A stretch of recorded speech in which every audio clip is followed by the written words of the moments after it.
কোনো মানুষ যদি এভাবে চিন্তা করে যে আল্লাহ আমাকে দেখছেন, আমি আল্লাহকে দেখতে পারছি না, তো কি হয়েছে, আল্লাহ আমাকে দেখছেন, এই ব্যক্তি কি পাপ করতে পারবে?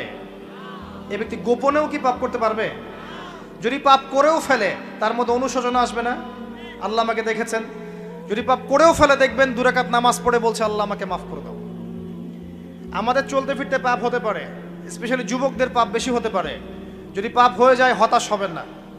পাপ হয়ে গেছে হতাশ হবেন না। ওযু করবেন, জায়নামাজে দাঁড়াবেন, 2 রাকাত নামাজ পড়বেন, ওই পাপের কথা আল্লাহকে বলে ক্ষমা চাইবেন। ইনশাআল্লাহ আল্লাহ পাক আপনার গুনাহকে নেকি দিয়ে পরিবর্তন করে দিবেন ইনশাআল্লাহ। যতবার পাপ হবে ততবার নামাজে দাঁড়াবেন, ততবার ওযু করবেন, ততবার 2 রাকাত নামাজ পড়বেন এবং আল্লাহর কাছে ক্ষমা চাইবেন। ইনশাআল্লাহ আল্লাহ মাফ করে দিবেন। শয়তান আপনাকে হতাশ করতে চাইবে, ফার্স্ট্রেট করতে চাইবে। আরে তুমি অন্যায় করেছো, এত বড় বড় পাপ করেছো, তুমি পর্নোগ্রাফি দেখো, তুমি মেয়ের সাথে জেনা করেছো, তুমি মদ খাও, তুমি এই করো, তুমি কিভাবে আল্লাহর সামনে দাঁড়াবে, কোন মুখ নিয়ে দাঁড়াবে? এগুলো শয়তানের ওয়াসওয়াসা। কার ওয়াসওয়াসা? আল্লাহ পাক ক্ষমা করতে করতে ক্লান্ত হবেন না, আপনি ক্ষমা চাইতে চাইতে ক্লান্ত হয়ে যাবেন ইনশাআল্লাহ। আল্লাহ পাক এমন গফুর রহিম। এক ব্যক্তি 99টা খুন করেছে। কয়টা? 99টা খুন করে এক আলেমের কাছে গিয়ে বলেছে যে আমার কি তওবা হবে? সে বলেছে না, তওবা হবে না। সে বলেছে কি তওবা হবে না। সে আলেম ছিল না, সে আবেদ ছিল। আবেদ মানে ইবাদত করতে বেশি বেশি, খুব বেশি জ্ঞান ছিল না। আমাদের মতো আমরা কিন্তু ইবাদত বেশি করি, জ্ঞান খুব কম। তো সে ছিল আবেদ, সে বলেছে না তওবা হবে না। তো ও বেটারেও কোপ দিয়ে 100টা খুন করে ফেলেছে, 100 ফিল আপ। এবার সে চিন্তা করছে যে আমি কি করব। আরেকজন আলেমের কাছে গিয়ে বলছে আমি 100টা খুন করেছি, তওবা হবে? এই আলেম সত্যিকারের আলেম ছিলেন, তিনি বলেন হ্যাঁ তওবা হবে, তুমি ইস্তেগফার করো এবং এই এলাকা থেকে চলে যাও, অন্য এলাকায় গিয়ে থাকো, অন্য একটা এলাকায় গিয়ে থাকো, এখানে তোমার স্মৃতি জড়িত আছে, অন্য জায়গায় হিজরত করে গিয়ে থাকো। তো সে ব্যক্তি চলে গেল, যাওয়ার পথে তার মৃত্যু হয়ে গেছে। আল্লাহ পাকের ফেরেশতা চলে এসেছে, আযাবের ফেরেশতা এবং জান্নাতের ফেরেশতা, তারা নিজেদের মধ্যে এখন তর্ক করছে কে রূহটা নেবে, আত্মাটা কে নেবে। ওই যে রূহ কাকে বলে, সায়েন্সকে জিজ্ঞাসা করেন, সায়েন্সের প্যান্ট খারাপ হয়ে যাবে, রূহ কাকে বলে উত্তর দিতে গিয়ে। এখন আল্লাহ পাক এই বান্দাকে মাফ করতে চাচ্ছেন, তিনি কি করলেন? আল্লাহ পাক কৌশল করলেন। তিনি বললেন জমিনটা মেপে দেখো, ফেরেশতারা তোমরা জমিন মেপে দেখো, সে যেখান থেকে বের হয়েছে সেখানকার দূরত্ব বেশি না যেখানে যাচ্ছিল ওখানকার দূরত্ব বেশি। এবং আল্লাহ পাক জমিনকে আদেশ করলেন এই জমিন তুমি লম্বা হয়ে যাও। জমিন আল্লাহর আদেশ শোনে না? এই পাহাড় আল্লাহর আদেশ শোনে না? শোনে। পাহাড়ে যা হচ্ছে, আল্লাহ রাব্বুল আলামিনের গজব চলে আসলে এই পাহাড় দেখবেন মানুষের উপর গজব ফেলবে ইনশাআল্লাহ তাআলা।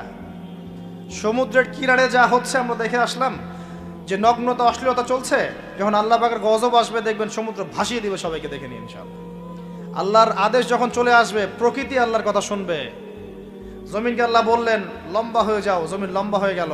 এবার ফেরেশতারা মেপে দেখলো সে যেখানে যাচ্ছিল ওর পরিমাণটা বেশি।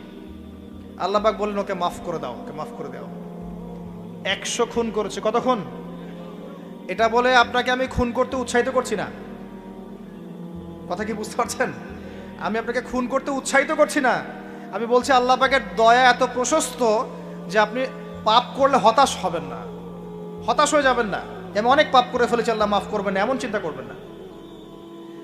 আরেক ব্যক্তির ঘটনা আছে, এগুলো কিন্তু গল্প না, এগুলো বনী ইসরাইলের কাহিনী, সত্যিকারের ঘটনা। আরেক ব্যক্তি এত বেশি পাপ করেছিল যে নিশ্চিত যে আমি মারা গেলে জাহান্নামে যাব।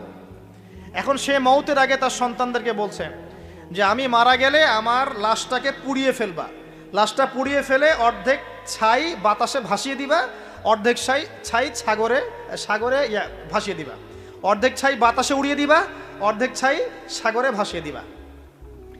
সন্তানরা তাই করলো। আল্লাহ পাক সাগরকে বললেন ছাই জমা করে দাও, বাতাসকে বললেন ছাই জমা করে দাও। এরা ছাই জমা করে তাকে আবার পুনরুত্থিত করা হলো।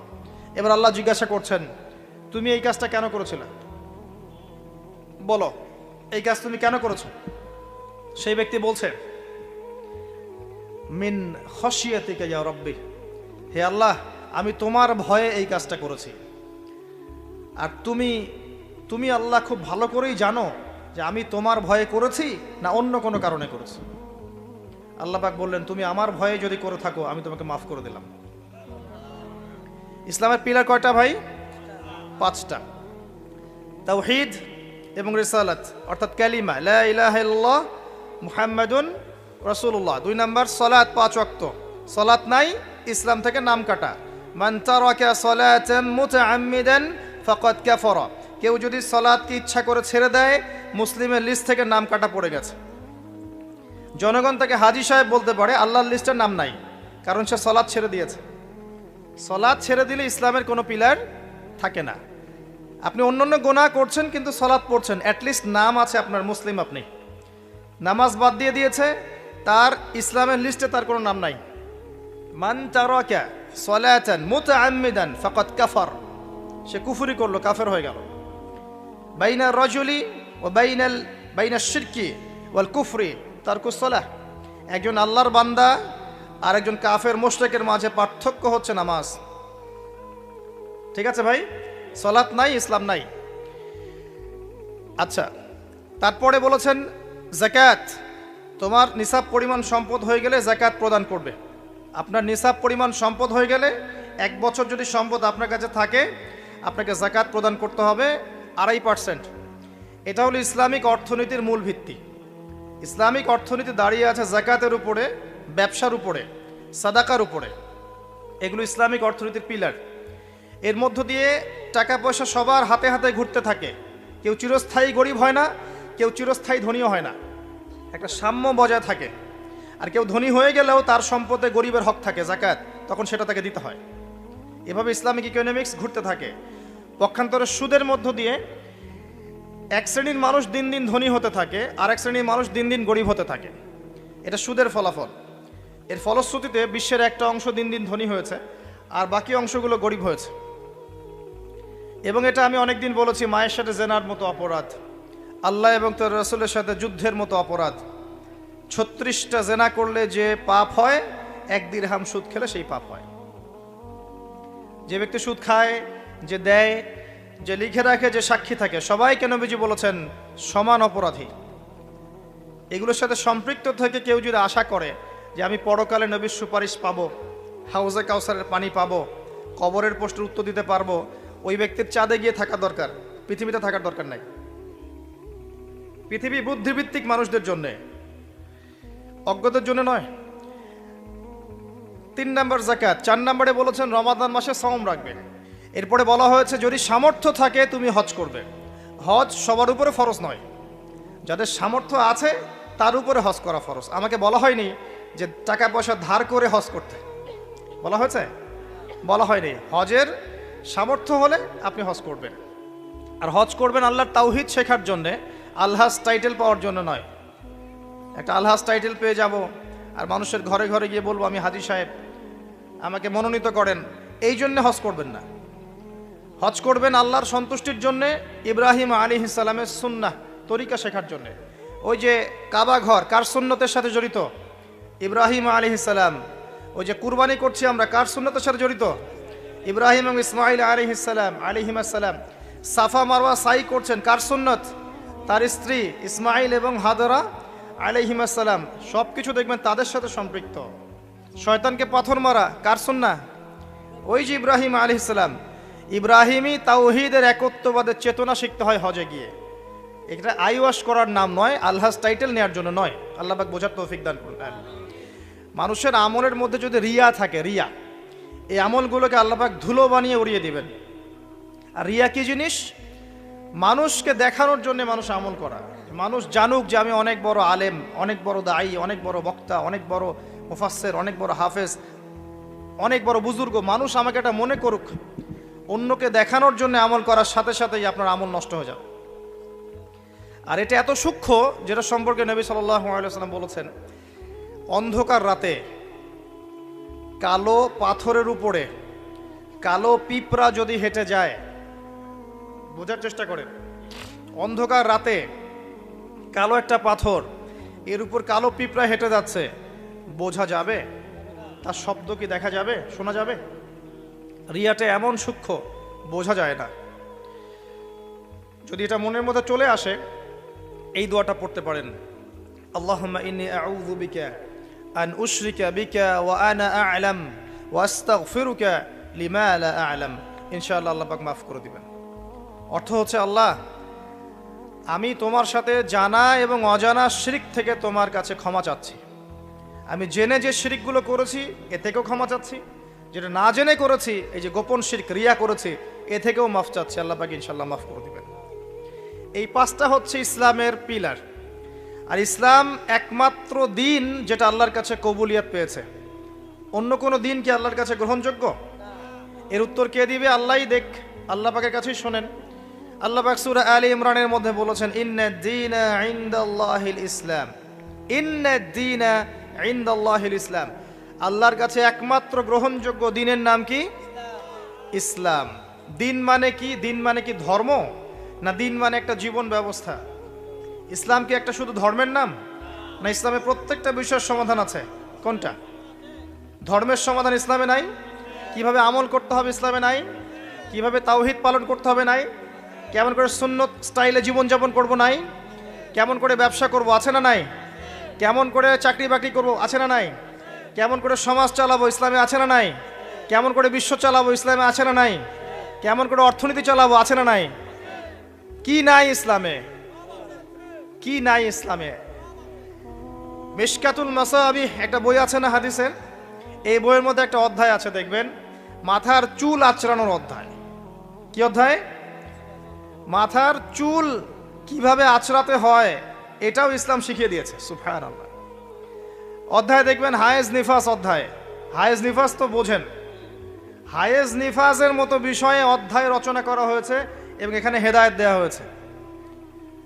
অধ্যায় আছে বাথরুম যাওয়া অধ্যায়, মানে ইস্তেঞ্জা করা অধ্যায়, কিভাবে আপনি ইস্তেঞ্জা করবেন, কিভাবে পেশাব পায়খানা করবেন ইসলামে দেয়া আছে। অধ্যায় আছে খাবার খাওয়া অধ্যায়, কিভাবে আপনি খাবার খাবেন, কতটুকু খাবেন, খাওয়ার আগে কি বলবেন, পরে কি বলবেন লেখা আছে। কি নাই? আপনার বাথরুম থেকে শুরু করে রাষ্ট্র বিশ্ব পর্যন্ত, রাষ্ট্র তো অনেক দূরের কথা, বিশ্ব পর্যন্ত ইসলাম এখানে আছে। কি নাই? সব আছে। একজন মানুষ বিশ্বাস করে কোরআনের সব আছে, হাদিসের সব আছে, ইসলামের সব আছে, কিন্তু আমল করতে গিয়ে পারে না। এই ব্যক্তিকে আল্লাহ পাক মাফ করতে পারেন না? পারেন ইনশাআল্লাহ। আরেকজন ব্যক্তির বিশ্বাসই হয় না যে ইসলামে সব আছে, সে মনে করে ইসলাম এই যুগে চলে না ওই যুগে চলতো, সে মনে করে যে ইসলামে কোরআনে সব কিছু নাই, আংশিক বিষয় আছে, এগুলো আমরা ডিল করব। ভূরাজনৈতিক প্রেক্ষাপট, অর্থনীতি, সামাজিক নীতি, পলিটিক্স, এগুলো আমরা ডিল করব। ইসলাম হচ্ছে তসবিহ, তাহলিল, জিকির, আজগারের নাম। কিছু মানুষ এমনটাও মনে করে, আছে না? এদের জন্য জাহান্নামের আগুন ছাড়া কোনো জায়গা নাই, কোশ্চিন কালেও না। একজন ব্যক্তির আকীদা যদি ঠিক না হয় তার আমল কোনো কাজে দিবে না। আর একজন ব্যক্তির আকীদা ঠিক আছে, ইসলামের সব আছে, কোরআনের সব আছে, হাদিসের সব আছে, আমি মানতে পারি না, আমি দুনিয়ার কারণে হোক, অন্যান্য চাপের কারণেই হোক, আমার বিভিন্ন স্বার্থের কারণেই হোক, আমি মানতে পারছি না, কিন্তু আমি বিশ্বাস করি যে সব ইসলামে আছে, একে আল্লাহ পাক মাফ করতে পারেন। পারেন না? ইনশাআল্লাহ পারেন। অতএব আকীদা পরিষ্কার করেন। আল্লাহ বলছেন ইন্নাদ-দীনা ইনদাল্লাহিল ইসলাম, একমাত্র দিন আল্লাহর কাছে গ্রহণযোগ্য সেটা হলো ইসলাম। কথা বলেন। ইসলাম অর্থ কি? আত্মসমর্পণ। ইয ক্বালা লাহু রাব্বুহু আসলিম, যখনই তার রব তাকে বলেছেন আত্মসমর্পণ করো, ক্বালা আসলামতু লিরাব্বিল আলামিন, তিনি বলেছেন আমি জগৎসমূহের প্রতিপালকের নিকটে আত্মসমর্পণ করলাম। এই ব্যক্তিকে ইব্রাহিম আলাইহিস সালাম। যখনই আল্লাহ বলেছেন আত্মসমর্পণ করো, তিনি বলেছেন আত্মসমর্পণ করলাম। তিনি তো আমাদের নাম রেখেছেন মুসলিম, তাই না? হুয়া সাম্মাকুমুল মুসলিমিন। আল্লাহ বলছেন সন্তানকে আর তার মাকে রেখে আসো কাবা ঘরের পাশে, মরুভূমিতে, জনমানব শূন্য জায়গায়। তিনি বলছেন না যে আল্লাহ এর পিছনে যুক্তি কি, ওকে রেখে আসবো, এর পিছনে দর্শন কি, এর পিছনে বৈজ্ঞানিক ব্যাখ্যা কি? জিজ্ঞাসা করেছেন? ইব্রাহিম আলাইহিস সালাম জিজ্ঞাসা করেছেন? রেখে এসেছেন। একবার আল্লাহ পাক বলেছেন সন্তানকে জবাই করে দাও, ইব্রাহিম আলাইহিস সালাম বলেছেন কি জন্য জবাই করবো আল্লাহ, বাচ্চা মানুষ, এর পিছনে যুক্তি কি আল্লাহ, এর পিছনে দর্শন কি, বৈজ্ঞানিক ব্যাখ্যা কি? জিজ্ঞাসা করেছেন? যখন আল্লাহ যে আদেশ করেছেন আসলামতু লিরাব্বিল আলামিন, আমি আত্মসমর্পণ করলাম, সারেন্ডার, এর নাম ইসলাম। প্রত্যেকটা বিষয়ের পিছনে যুক্তি থাকবে, দর্শন থাকবে, বিজ্ঞান থাকবে, কিন্তু এগুলোর সীমাবদ্ধতা আছে, আল্লাহর জ্ঞানের কোনো সীমাবদ্ধতা নাই। কথা কি বুঝতে পারছেন? একটু কথা ধরতে হবে। ইসলাম আত্মসমর্পণের নাম। আত্মসমর্পণের মধ্য দিয়ে শান্তি অর্জন করা। একজন ব্যক্তি যদি আত্মসমর্পণ না করে শান্তি পাবে? শান্তি পাবে না, ওর ভিতরটা অস্থির হয়ে থাকবে। যখন সে আল্লাহর প্রতি পূর্ণ বিশ্বাসী হবে যে আল্লাহ পাকের প্রতিটা বিধানই আমার কল্যাণের জন্য, তখন দেখবেন মনের শান্তি চলে এসেছে। আর যদি অশান্ত থাকে, না এটা ঠিক হতেও পারে, নাও হতে পারে, সংশয়বাদী হয়, বুদ্ধিবাদী হয়, বা অভিজ্ঞতাবাদী হয়, বা সমন্বয়ী মতবাদে বিশ্বাস করে, বা অন্য অন্য দার্শনিক মতবাদগুলোতে বিশ্বাস করে, ভোগবাদী হয়, বস্তুবাদী হয়, দেখবেন সে মনে শান্তি পাবে না। ইসলাম মানে কি ভাই? আত্মসমর্পণের মাধ্যমে শান্তি অর্জন করা। আল্লাহ পাক যদি আপনাকে বলেন 5 ওয়াক্ত সালাত পড়তে হবে, আপনাকে জিজ্ঞাসা করবেন কেন পড়বো, যুক্তি কি? বিজ্ঞান কি এর পিছনে জিজ্ঞাসা করবেন? যুক্তি বিজ্ঞান দর্শন সব সমস্যার সমাধান দিতে পারে? পারে? আমরা তো মনে করি পারে। যুক্তি বিজ্ঞান দর্শন সমস্ত সমস্যার সমাধান দিতে পারে? এত সহজ? আমরা যে বেঁচে আছি, আমাদের দেহের মধ্যে একটা রূহ আছে, আছে আত্মা আছে। আত্মার সংজ্ঞা দিতে পেরেছে বিজ্ঞান, দর্শন, যুক্তি দিতে পেরেছে? আত্মা কাকে বলে, কত প্রকার, কি কি, কঠিন না তরল না বায়বীয় বলতে পেরেছে? সুবহানাল্লাহ। অথচ আত্মা বলে কি কিছু নাই? এই যে গাছের প্রাণ আছে, এই প্রাণ একটা রূহ না, আত্মা না? একটা পিঁপড়ার মধ্যে আত্মা আছে না? একটা পশু পাখির মধ্যে আত্মা আছে না? কিছু একটা তো আছে যার জন্য জীবিত আছে। যখন ডেড তখন কিছু একটা নাই যেটা তার মধ্যে ছিল। কি ছিল না? আত্মা, রূহ, সৌল, এটা সংজ্ঞা দিতে পারবে? পারবে না। ফিলোসফিতে আমরা যতগুলো তত্ত্ব পড়েছি, কেউই আজ পর্যন্ত আত্মার সঠিক ডেফিনেশন দিতে পারে নাই। যাই হোক, ওইদিকে আমি যাচ্ছি না। মূল বিষয়টা হচ্ছে, ইসলামের প্রত্যেকটা বিষয়কে আপনি যুক্তি বিজ্ঞান দর্শন দিয়ে প্রমাণ করতে পারবেনই, জরুরি না। কারণ এগুলোর সীমাবদ্ধতা আছে, আল্লাহর ওহির কোনো সীমাবদ্ধতা নাই। এগুলোর জ্ঞান সসীম, আল্লাহর জ্ঞান অসীম। কথা কি বুঝতে পারছেন? আল্লাহর জ্ঞানে সবকিছু ধরে, আমাদের বুদ্ধিতে সবকিছু কখনোই ধরবে না। ধরতে পারলে তো আমরাই রব হয়ে যেতাম, নাউজুবিল্লাহ। ইসলাম ছাড়া অন্য দিন চলবে কিনা প্রশ্ন, উত্তর আল্লাহ দিচ্ছেন সূরা আলে ইমরানের মধ্যেই।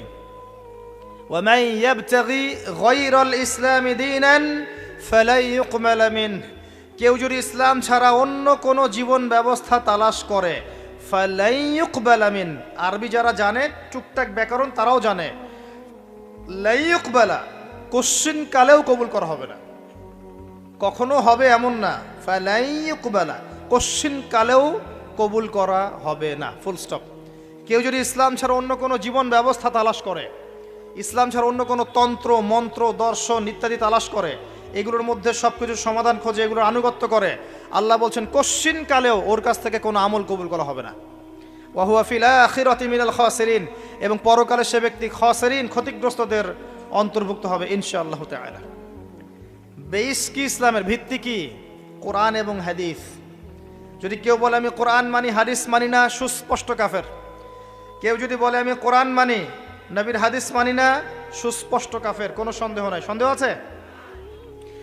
কোরআন এবং হাদিস এই দুটো পিলারের উপরে দাঁড়িয়ে আছে ইসলাম। ইজমা কিয়াস আছে, কিন্তু মূল থিম হচ্ছে কোরআন এবং হাদিস, এর উপর দাঁড়িয়ে আছে ইসলাম। এটাই একমাত্র দিন আল্লাহর কাছে যেখানে সমস্ত বিষয়ের সমাধান আছে। এর বাইরে অন্য কোনো দিন কেউ যদি খোঁজে, কোশ্চিন কালেও কবুল করা হবে না। এবং আরও একটা শর্ত আছে, কোরআন এবং হাদিস যেভাবে নবীজি বুঝেছেন, তার সাহাবীরা বুঝেছে, ওইভাবেই বুঝতে হবে, নতুন কোনো বুঝ চলবে না। কথা কি বুঝতে পারে নাই? কোরআন এবং হাদিসের কিছু ব্যাখ্যা আছে না, এই ব্যাখ্যাগুলো নিজে মন গড়া করব না নবীর ব্যাখ্যা নিব? একটা আয়াত আছে কোরআনের মধ্যে, তোমরা সেহরি করো, পানাহার করো, যতক্ষণ না সাদা সুতা কালো সুতা থেকে আলাদা করা যায়। এখন কি আপনি রাতের বেলা সুতা নিয়ে বসে থাকবেন আর খাওয়া দাওয়া করবেন? কি করবেন? সাদা সুতা কালো সুতা পার্থক্য না করা পর্যন্ত কি খাওয়া দাওয়া করবেন? কি বুঝিয়েছেন আল্লাহ পাক এখানে? এই ব্যাখ্যাটা কে দিবে? আমি দিব না নবী দিবেন? একজন সাহাবী সুতা নিয়ে বসে আছেন, খাওয়া দাওয়া করছেন, এদিকে সুবহে সাদিক পার হয়ে গেছে। নবীজি পরে ডেকে বুঝালেন আসলে এর ব্যাখ্যা এটা নয়। এখানে আল্লাহ পাক রাতের অন্ধকার আর সুবহে সাদিক বুঝিয়েছেন, সাদা সুতা কালো সুতা। কে ব্যাখ্যা করলেন? নিজে স্বয়ং নবী সাল্লাল্লাহু আলাইহি ওয়াসাল্লাম। আরবি জানার পরেও, আরবি জাতীয়তাবাদে থাকার পরেও, আরবি ভাষা বোঝার পরেও সাহাবী ব্যাখ্যা করতে পারলেন না। আর এত সহজ আপনি অনুবাদ পড়ে ইসলামের ব্যাখ্যা করে ফেললেন। অনুবাদ পড়েই, তাফসির পড়েই, কোরআন হাদিস নতুন নতুন মন গড়া ব্যাখ্যা করা শুরু করলেন। কোরআন এবং হাদিসের ওই ব্যাখ্যাই নিতে হবে যে ব্যাখ্যা সাহাবী করেছেন অথবা নবী সাল্লাল্লাহু আলাইহি ওয়াসাল্লাম করেছেন, প্রমাণিত। তাদের থেকে আসতে হবে।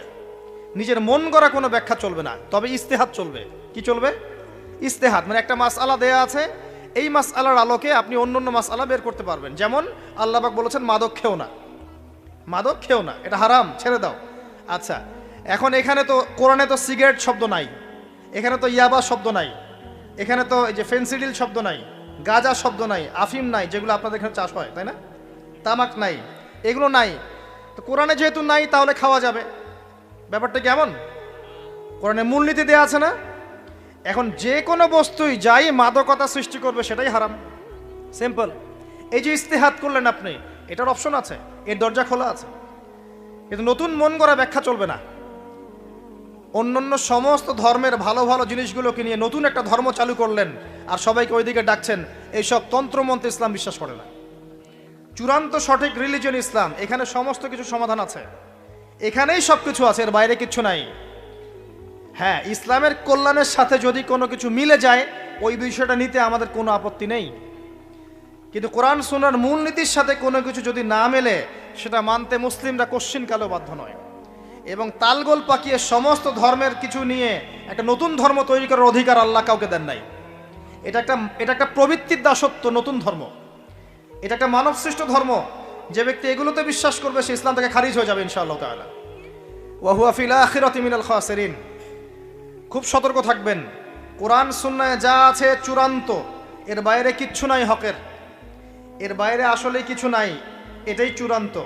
যদি কোনো কিছু মিলে যায় কোরআন সুন্নাহর সাথে মানতে আপত্তি নাই, যদি না মেলে মুসলিম না মানাই তোমার জন্য ওয়াজিব, না মানাই তোমার জন্য ফরজ। আল্লাহ পাক বোঝার তৌফিক দান করুন, আমিন। আর একটা বিষয় হচ্ছে, এই ইসলাম কি নতুন কোনো ধর্ম কিনা? উত্তর জি না। সৃষ্টির শুরু থেকে শেষ পর্যন্ত ইসলামই আছে, এর বাইরে কিছু নাই। আদম আলাইহিস সালাম মুসলিম ছিলেন, ইব্রাহিম আলাইহিস সালাম মুসলিম ছিলেন, নবী মুসা আলাইহিস সালাম বনু ইসরাইলের নবী, ইহুদিদের নবী, তিনি মুসলিম ছিলেন। ঈসা ইবনে মারইয়াম নাসারাদের নবী মুসলিম ছিলেন। মুহাম্মদ সাল্লাল্লাহু আলাইহি ওয়াসাল্লাম মুসলিম ছিলেন। যত নবী রাসূল এসেছেন সবাই একটা ধর্ম নিয়ে এসেছেন, এর বাইরে কোনো ধর্ম নিয়ে আসেন নাই। কিন্তু এক একটা রিলিজিয়ন ছিল এক একটা অঞ্চলের জন্য, একটা সম্প্রদায়ের জন্য, নির্দিষ্ট সময়ের জন্য, স্থান এবং কালের জন্য। কিন্তু কোরআন এবং সুন্নাহ সমস্ত মানব জাতির জন্য। সুবহানাল্লাহ। এই কোরআন এবং সুন্নাহ শুধু মুসলিমদের সম্পত্তি নয়, এটা সমস্ত মানব জাতির সম্পত্তি।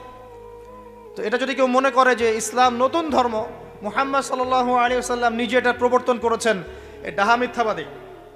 ইসলাম চির প্রাচীন, চির নতুন, চির আধুনিক। কথা কি বুঝতে পারছেন? ইসলাম নতুন কোনো ধর্ম নয়। একদম নূহ থেকে শুরু করে, আদম থেকে শুরু করে মুহাম্মদ সাল্লাল্লাহু আলাইহি ওয়াসাল্লাম পর্যন্ত সবাই একই দাওয়াত দিয়ে গেছেন, কুলু লা ইলাহা ইল্লাল্লাহ তুফলিহুন। তোমরা সবাই বলো লা ইলাহা ইল্লাল্লাহ, আল্লাহ ছাড়া কোনো ইলাহ নাই, সফল হয়ে যাবে ইনশাআল্লাহ। ওয়া লাকাদ বাআসনা ফি কুল্লি উম্মাতির রাসূলা আন ইবুদুল্লাহ ওয়াজতানিবুত তাগুত। আল্লাহ বলছেন আমি প্রত্যেকটা সম্প্রদায়ে নবী পাঠিয়েছি, রাসূল পাঠিয়েছি এই দুইটা দাওয়াত দিয়ে, আল্লাহর ইবাদত করো, তাওহীদে থাকো, শিরিক করো না, আর তাগুতকে বর্জন করো, আল্লাহ বিরোধী শক্তিগুলোকে বর্জন করে দাও। এটাই ছিল দাওয়াতের মূলনীতি। সবাই একই দাওয়াত নিয়ে এসেছে, সবাই মুসলিম ছিলেন। তাহলে সমস্যা হলো কিভাবে? সমস্যা হলো এভাবে, যখন একজন নবী ইন্তেকাল করেছেন তার পরবর্তীতে তার কওম আস্তে আস্তে আস্তে আস্তে ধর্মগ্রন্থকে বিকৃত করা শুরু করেছে। এখন হাদিসের নামে অনেক জাল হাদিস নাই, আছে না? অনেক জাল হাদিস, তারপরে অনেক উল্টাপাল্টা হাদিস মানুষ বলে বেড়াচ্ছে না, যেগুলো কোনোদিন শোনেন নাই জীবনে, আছে না? তো আল্লাহ পাক কোরআন সংরক্ষণ করেছেন, কোরআনের মধ্যে কেউ একটা চুল পরিমাণ ঢুকাতে পারবে না, বের করতে পারবে না। হাদিসের নামে অনেকেই জালিয়াতি করেছে, করে নাই? এটা শুরু থেকেই ছিল, এভাবেই আস্তে আস্তে ধর্মগুলো বিকৃত হয়েছে। যখনই একটা ধর্ম বিকৃত হয়েছে, আসমানি কিতাবকে বিকৃত করা হয়েছে, আল্লাহ পাক নতুন নবী পাঠিয়েছেন, নতুন আসমানি কিতাব পাঠিয়েছেন। কিন্তু কিয়ামত পর্যন্ত কোরআন এবং হাদিসের বাইরে নতুন কোনো কিতাব আসবে? আর কোনো নবী আসবেন? এবার আসেন যে টপিকটা দিয়েছেন ওখান থেকে কথা বলি। নবী সাল্লাল্লাহু আলাইহি ওয়াসাল্লাম বলেছেন কিয়ামতের আগে শেষ জামানায় 30 জন ভণ্ড নবীর আগমন ঘটবে। কতজন? তার মধ্যে 4 জন হবে মহিলা। 4 জন কি হবে? মহিলা। 30 জন ভণ্ড নবীর আগমন ঘটবে কিয়ামতের আগে আগে। একজন তো আমাদের কন্টিনেন্টেও আছে, আছে না? নাম বলবো? নাম বলতে আমার ঘৃণা লাগে, এই জন্য নাম বলি না। মুহাম্মদ সাল্লাল্লাহু আলাইহি ওয়াসাল্লামের পরে কেউ যদি নবুয়ত দাবি করে এবং কেউ যদি তাদেরকে অনুসরণ করে এবং এই ধর্মে কাউকে দীক্ষিত করায়, কোনো সন্দেহ নাই এ ব্যক্তি সুস্পষ্ট কাফের। যদি মুসলিমদের হাতে পলিটিক্যাল পাওয়ার থাকতো, এদের বিরুদ্ধে যুদ্ধ ঘোষণা করতে হতো। কিন্তু আফসোস, এখন আমাদের হাতে সেসব ক্ষমতা নাই। যাদের হাতে আছে তারা এই বিষয়গুলো খুব একটা বোঝে না, কারণ ধর্ম আর রাজনীতি তারা আলাদা করে ফেলেছে। ধর্ম একদিকে, পলিটিক্স আরেক দিকে। আপনি পলিটিক্যাল লাইফে পলিটিক্স করবেন আর ধর্মীয় লাইফে আপনি ধার্মিক থাকবেন। এটা আমাদের এখন নতুন একটা তত্ত্ব। চলতে থাক, দেখা যাক কতদিন পর্যন্ত এগুলো চলতে পারে। আল্লাহ রাব্বুল আলামিন ওয়াদা করেছেন যে একজন নবী আসবেন, একজন নবী আসবেন, অচিরেই একজন নবী আসবেন 2 জন ফেরেশতার কাঁধে ভর দিয়ে। সিরিয়ার দামেস্কে সাদা মসজিদের মিনারের উপরে তার চুল দিয়ে টপ টপ করে পানি পড়তে থাকবে, তার গায়ে একটু হলুদ রঙের জামা থাকবে, চুলগুলো থাকবে ব্রাউন কালারের, সিল্কি চুল ব্রাউন কালারের। তিনি হচ্ছেন নবী ঈসা আলাইহিস সালাম। একজন নবী, এর হাতে বিশ্বের ইতিহাস শেষ হবে, অন্য কারো হাতে শেষ হবে না। এই বিশ্বের ইতিহাসটা শেষ হবে একজন নবীর হাতে। যতক্ষণ না তিনি আসছেন, যতক্ষণ না সারা ওয়ার্ল্ডে তিনি ইসলামী খেলাফা পুনরায় কায়েম করছেন, ততক্ষণ কিয়ামত হবে না ইনশাআল্লাহ। একদম টেনশন করেন না, কিয়ামত হবেই না যতক্ষণ উনি আসছেন না ইনশাআল্লাহ আযজা ওয়া জাল। তাই এভাবেই যাবে। ঈসা ইবনে মারইয়ামের হাতে পুরো বিশ্বের ক্ষমতা থাকবে ইনশাআল্লাহ। তিনি সবচেয়ে বড় ক্যারেক্টার শেষ জামানার। আর তার অনেক আগেই ইমামুল মাহদী ইন্তেকাল করবেন, অনেক আগেই ইমামুল মাহদী ইন্তেকাল করবেন। ঈসা ইবনে মারইয়াম থাকবেন 40 বছর, তিনি ইসলামী শাসন কায়েম করবেন পুরো বিশ্বে।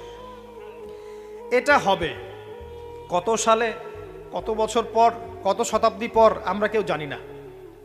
মাল মাসউলু আনহা বিআলাম মিনাস সাইল, অনেকটা এমন আমরা জানি না এটা কবে হবে, এক্স্যাক্টলি কোন সালে।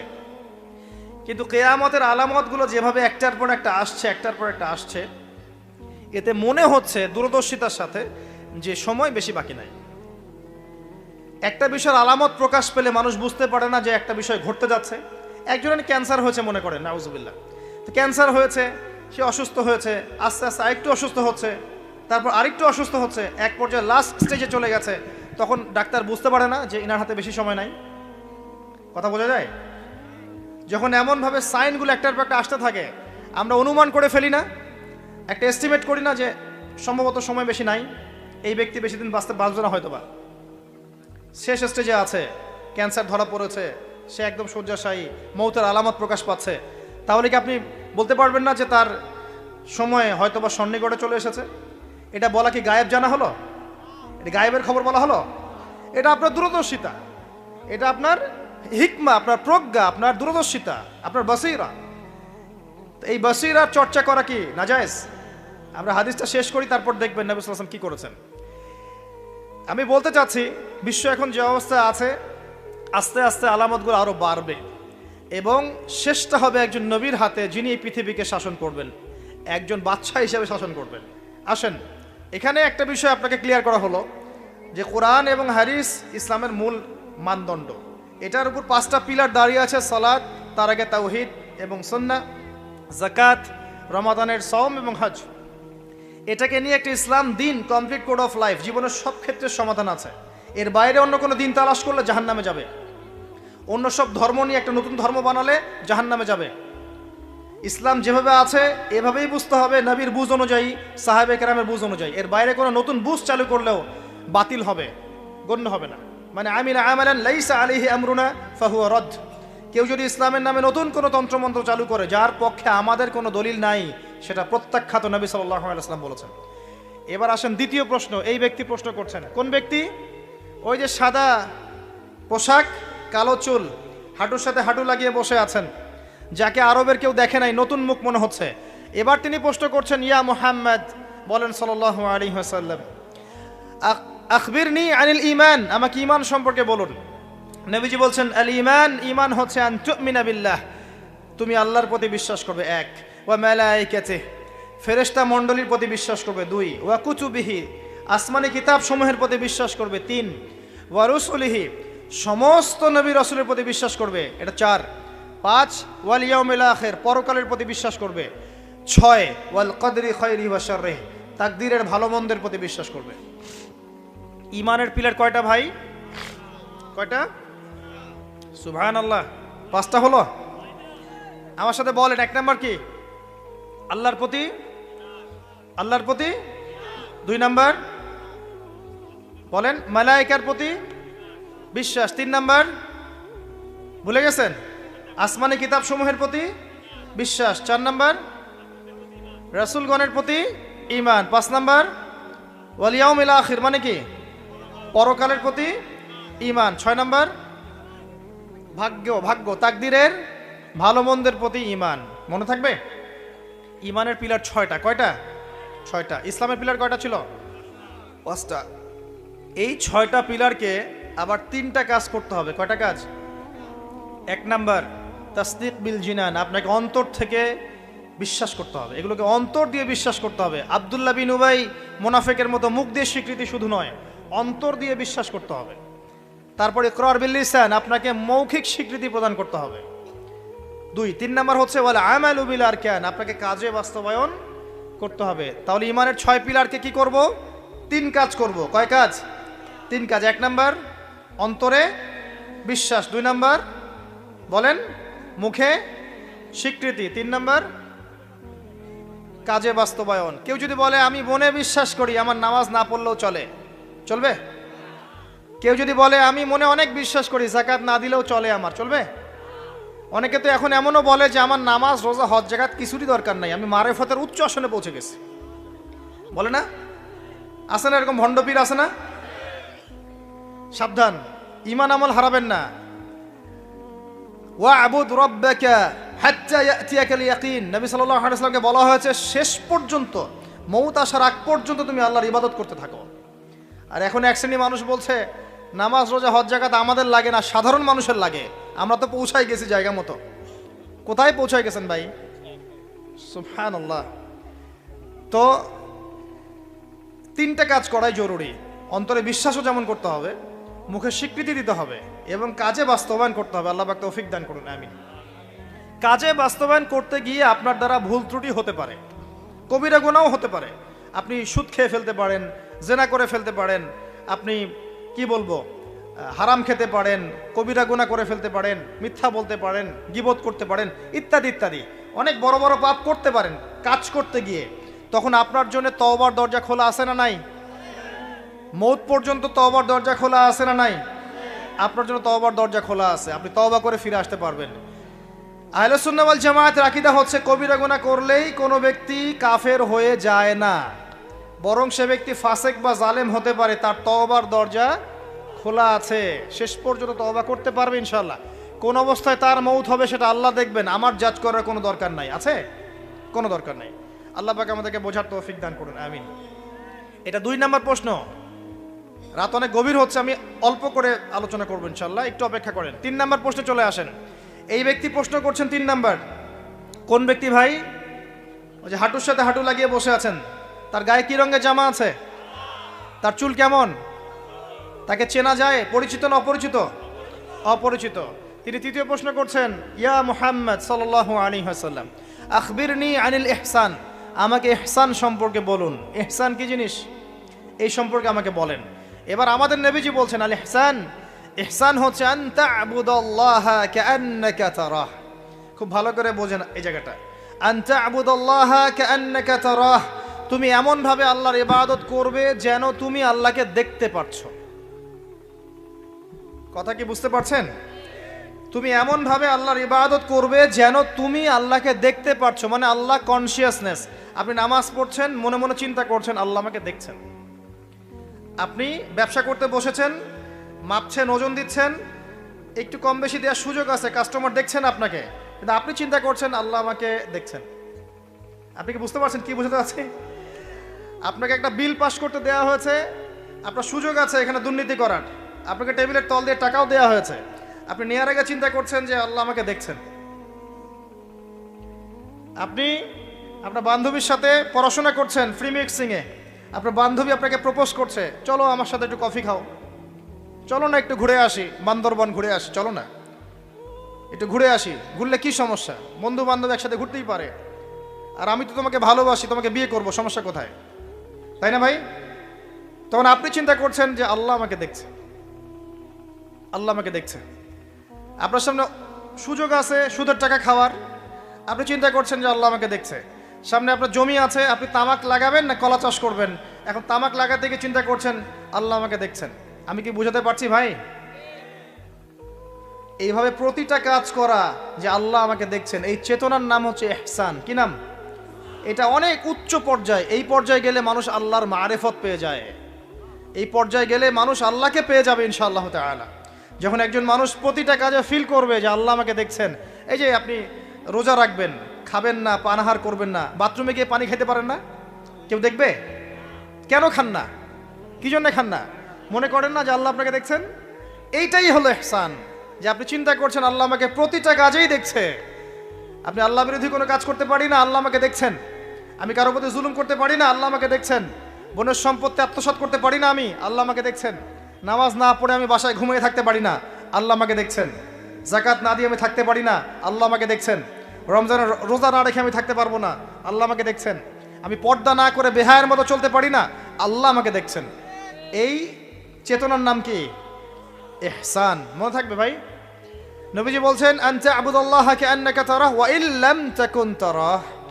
আর তুমি যদি আল্লাহকে সচক্ষে দেখতে না পারো, কারণ আল্লাহকে তো দুনিয়ার চোখ দিয়ে দেখা সম্ভব না, এটা মনের চোখ দিয়ে ফিল করা যে আল্লাহ আমার কাছে আছে।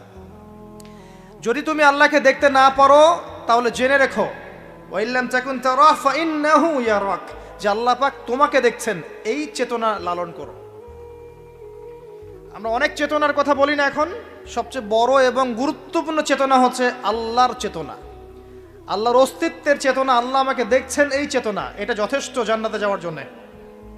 কোনো মানুষ যদি এভাবে চিন্তা করে যে আল্লাহ আমাকে দেখছেন, আমি আল্লাহকে দেখতে পারছি না তো কি হয়েছে, আল্লাহ আমাকে দেখছেন, এই ব্যক্তি কি পাপ করতে পারবে? এই ব্যক্তি গোপনেও কি পাপ করতে পারবে? যদি পাপ করেও ফেলে তার মধ্যে অনুশোচনা আসবে না? আল্লাহ আমাকে দেখেছেন। যদি পাপ করেও ফেলে দেখবেন 2 রাকাত নামাজ পড়ে বলছে আল্লাহ আমাকে মাফ করে দাও। আমাদের চলতে ফিরতে পাপ হতে পারে, স্পেশালি যুবকদের পাপ বেশি হতে পারে। যদি পাপ হয়ে যায় হতাশ হবেন না, পাপ হয়ে গেছে হতাশ হবেন না। ওযু করবেন, জায়নামাজে দাঁড়াবেন, 2 রাকাত নামাজ পড়বেন, ওই পাপের কথা আল্লাহকে বলে ক্ষমা চাইবেন, ইনশাআল্লাহ আল্লাহ পাক আপনার গুনাহকে নেকি দিয়ে পরিবর্তন করে দিবেন ইনশাআল্লাহ। যতবার পাপ হবে ততবার নামাজে দাঁড়াবেন, ততবার ওযু করবেন, ততবার 2 রাকাত নামাজ পড়বেন এবং আল্লাহর কাছে ক্ষমা চাইবেন, ইনশাআল্লাহ আল্লাহ মাফ করে দিবেন। শয়তান আপনাকে হতাশ করতে চাইবে, ফার্স্ট্রেট করতে চাইবে। আরে তুমি অন্যায় করেছো, এত বড় বড় পাপ করেছো, তুমি পর্নোগ্রাফি দেখো, তুমি মেয়ের সাথে জেনা করেছো, তুমি মদ খাও, তুমি এই করো, তুমি কিভাবে আল্লাহর সামনে দাঁড়াবে, কোন মুখ নিয়ে দাঁড়াবে? এগুলো শয়তানের ওয়াসওয়াসা। কার ওয়াসওয়াসা? আল্লাহ পাক ক্ষমা করতে করতে ক্লান্ত হবেন না, আপনি ক্ষমা চাইতে চাইতে ক্লান্ত হয়ে যাবেন ইনশাআল্লাহ। আল্লাহ পাক এমন গফুর রহিম। এক ব্যক্তি 99টা খুন করেছে। কয়টা? 99টা খুন করে এক আলেমের কাছে গিয়ে বলেছে যে আমার কি তওবা হবে? সে বলেছে না, তওবা হবে না। সে বলেছে কি? তওবা হবে না। সে আলেম ছিল না, সে আবেদ ছিল। আবেদ মানে ইবাদত করতে বেশি বেশি, খুব বেশি জ্ঞান ছিল না। আমাদের মতো আমরা কিন্তু ইবাদত বেশি করি, জ্ঞান খুব কম। তো সে ছিল আবেদ, সে বলেছে না তওবা হবে না। তো ও বেটারেও কোপ দিয়ে 100টা খুন করে ফেলেছে, 100 ফিল আপ। এবার সে চিন্তা করছে যে আমি কি করব। আরেকজন আলেমের কাছে গিয়ে বলছে আমি 100টা খুন করেছি, তওবা হবে? তো এই আলেম সত্যিকারের আলেম ছিলেন, তিনি বলেন হ্যাঁ তওবা হবে, তুমি ইস্তেগফার করো এবং এই এলাকা থেকে চলে যাও, অন্য এলাকায় গিয়ে থাকো, অন্য একটা এলাকায় গিয়ে থাকো, এখানে তোমার স্মৃতি জড়িত আছে, অন্য জায়গায় হিজরত করে গিয়ে থাকো। তো সে ব্যক্তি চলে গেল, যাওয়ার পথে তার মৃত্যু হয়ে গেছে। আল্লাহ পাকের ফেরেশতা চলে এসেছে, আযাবের ফেরেশতা এবং জান্নাতের ফেরেশতা, তারা নিজেদের মধ্যে এখন তর্ক করছে কে রূহটা নেবে, আত্মাটা কে নেবে। ওই যে রূহ কাকে বলে, সায়েন্সকে জিজ্ঞাসা করেন, সায়েন্সের প্যান্ট খারাপ হয়ে যাবে রূহ কাকে বলে উত্তর দিতে গিয়ে। এখন আল্লাহ পাক এই বান্দাকে মাফ করতে চাচ্ছেন, তিনি কি করলেন? আল্লাহ পাক কৌশল করলেন। তিনি বললেন জমিনটা মেপে দেখো, ফেরেশতারা তোমরা জমিন মেপে দেখো, সে যেখান থেকে বের হয়েছে সেখানকার দূরত্ব বেশি না যেখানে যাচ্ছিল ওখানকার দূরত্ব বেশি। এবং আল্লাহ পাক জমিনকে আদেশ করলেন এই জমিন তুমি লম্বা হয়ে যাও। জমিন আল্লাহর আদেশ শোনে না, এই পাহাড় আল্লাহ আদেশ শোনে না? শোনে। পাহাড়ে যা হচ্ছে, আল্লাহ রাব্বুল আলামিনের গজব চলে আসলে এই পাহাড় দেখবেন মানুষের উপর গজব ফেলবে ইনশাআল্লাহ তাআলা। সমুদ্রের কিনারে যা হচ্ছে আমরা দেখে আসলাম, যে নগ্নতা অশ্লীলতা চলছে, যখন আল্লাহ পাকের গজব আসবে দেখবেন সমুদ্র ভাসিয়ে দিবে সবাইকে, দেখে নিন ইনশাআল্লাহ। আল্লাহর আদেশ যখন চলে আসবে প্রকৃতি আল্লাহর কথা শুনবে। জমিনকে আল্লাহ বললেন লম্বা হয়ে যাও, জমিন লম্বা হয়ে গেল।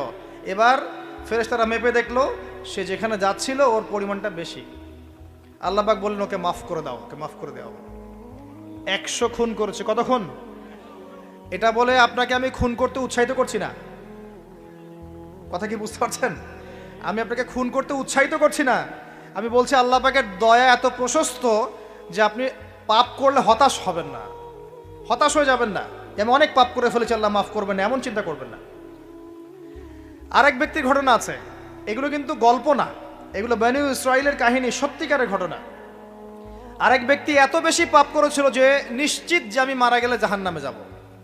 এখন সে মওতের আগে তার সন্তানদেরকে বলছে যে আমি মারা গেলে আমার লাশটাকে পুড়িয়ে ফেলবা, লাশটা পুড়িয়ে ফেলে অর্ধেক ছাই বাতাসে ভাসিয়ে দিবা, অর্ধেক ছাই সাগরে ভাসিয়ে দিবা, অর্ধেক ছাই বাতাসে উড়িয়ে দিবা, অর্ধেক ছাই সাগরে ভাসিয়ে দিবা।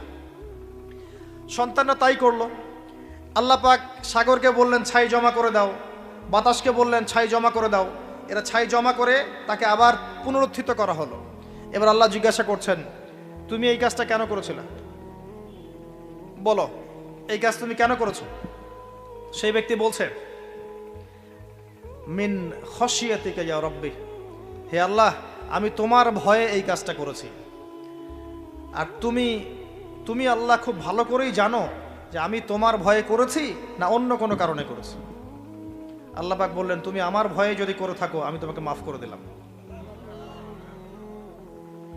একজন ব্যভিচারী নারী, প্রস্টিটিউট বোঝেন, পতিতা বোঝেন, পতিতা বা যৌনকর্মী যে শব্দগুলো বোঝেন? আচ্ছা, এটা তো এখন একটা প্রফেশন হয়ে গেছে, তাই না? মানুষ এটাকে একটা প্রফেশন হিসেবে নিয়েছে, নাউযুবিল্লাহ। যখন এগুলো বেশি বেশি বাড়তে থাকবে সমাজে মহামারী ছড়াবে। আমার মাস্ক ভাইরাস ঠেকাতে পারবে না তো। এইসব ভাইরাস ঠেকাতে হলে অশ্লীলতা বন্ধ করতে হবে, বেহায়াপনা বন্ধ করতে হবে, জেনা বন্ধ করতে হবে, তারপরে ভাইরাস কমবে ইনশাআল্লাহ। হাদিসে স্পষ্ট, যখন একটা কমের মধ্যে, কম বলতে এখন পুরো বিশ্বকে বোঝানো যায়, পুরো বিশ্বই একটা কম, গ্লোবাল ভিলেজ। যখন একটা জায়গার মধ্যে জেনা বেড়ে যায়, নোংরামি বেড়ে যায়, মদ পান করার প্রবণতা বেড়ে যায়, অশ্লীলতা বেড়ে যায়, জেনা বেড়ে যায়, এই যে ধর্ষণ বেড়ে যায়, ব্যভিচার বেড়ে যায়, অবৈধ যৌন সম্পর্ক বেড়ে যায়, তখন আল্লাহর পক্ষ থেকে এমন এমন আযাব আসে, এমন এমন রোগ আসে যেগুলো কখনো মানুষ নামও শোনে নাই। সমকালীন প্রেক্ষাপটটা মিলান, দেখবেন যে সারা বিশ্বে কিভাবে জেনা বেড়েছে। জেনা, পর্নোগ্রাফি, আর ধর্ষণ, আর পরকীয়া, আর ব্যভিচার ঘরে ঘরে ঢুকে গেছে এখন, ঘরে ঘরে। তো ভাইরাস ছড়াবে না তো কি ছড়াবে? কোরআন এবং সুন্নাহর আলোকে যদি আপনি পরিপূর্ণ জীবনযাপন করেন, বেশি বেশি কোরআন তেলাওয়াত করেন, আশা করা যায় আপনি কিছুটা হলেও সুস্থ থাকতে পারবেন ইনশাআল্লাহ। তবে একটা কথা মনে রাখবেন, যখন চতুর্দিকে ফিতনা ফাসাদ এবং ফাসাদ ফিতনা এবং আল্লাহর গজব ছড়িয়ে পড়ে, তখন ভালো মানুষরাও বাঁচতে পারবে না। বরং ভালো মানুষদেরকে আল্লাহ পাক আগে সরাই দিবেন যে তুমি মিয়া একা একা ভালো ছিলা, মানুষকে তুমি ভালো কাজের আদেশ করো নাই কেন, অসৎ কাজে নিষেধ করো নাই কেন, তুমি আগে ধ্বংস হও, ওকে আগে ধ্বংস করে দিবে আল্লাহ পাক। আল্লাহ পাকের সুন্নাত এরকমই। যাই হোক, যেটা বলছিলাম, এক মহিলা এরকম প্রস্টিটিউট ছিল,